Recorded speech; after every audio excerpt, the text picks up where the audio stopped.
সিলেটের ওসমানীনগরে দুই শিশু হত্যার ঘটনায় অভিযুক্ত বাবা ছাতির আলীকে গ্রেফতার করা হয়েছে। পুলিশ জানিয়েছে, ভোরে উপজেলার চিন্তামণি গ্রামের বাড়ির আশেপাশে ঘোরাফেরার সময় তাকে দেখে ফেলে এলাকাবাসী। পরে তাকে আটক করে পুলিশে খবর দেয় তারা। এরপর পুলিশ ঘটনাস্থলে গিয়ে ছাতির আলীকে গ্রেফতার করে। প্রাথমিক জিজ্ঞাসাবাদে সে হত্যার দায় স্বীকার করেছে, এমনটা জানিয়েছে পুলিশ।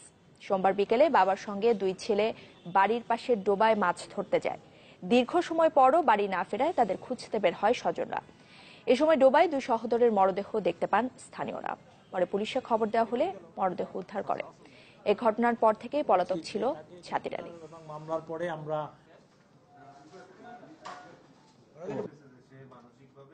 যে ঘটনা ঘটিয়েছে প্রাথমিক জিজ্ঞাসাবাদে আমরা সেটা ইতিমধ্যে পেয়েছি।